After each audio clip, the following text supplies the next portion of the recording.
La capsule vidéo d'aujourd'hui portera sur les sens d'un mot. Plus particulièrement, nous parlerons du sens propre et du sens figuré. Voyons maintenant un exemple. Que veut dire le mot bleu dans ces deux phrases? Nadia porte une robe bleue. Et dans la phrase, Thomas a une peur bleue des araignées. Le mot bleu veut-il dire exactement la même chose dans les deux énoncés? Eh bien, non! Le sens propre d'un mot est généralement le sens le plus courant et le premier sens d'un mot. Dans la phrase « Nadia porte une robe bleue », le mot bleu désigne la couleur du vêtement, c'est donc le sens propre.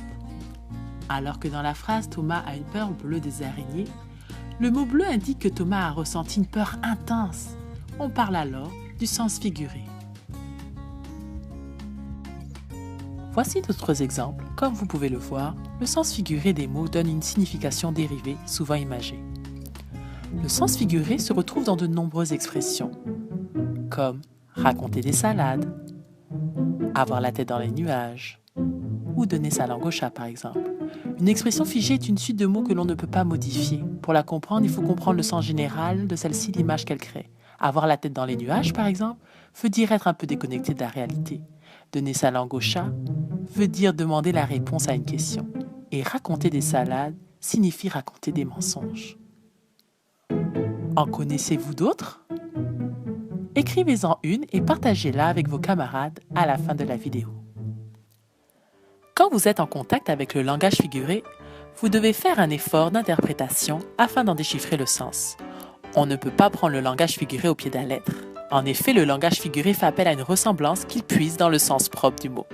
Un lion qui dévore sa proie le fait avec un appétit vorace, alors qu'un enfant qui dévore un roman le lit avec grand intérêt, avec passion et ce rapidement. Pour finir la capsule, construis deux phrases, l'une en utilisant le sens propre du mot, l'autre en utilisant le sens figuré du mot. Voici le choix des mots. Pour t'aider, sache que dans le dictionnaire, le sens figuré est souvent indiqué de la manière suivante. La capsule est maintenant finie.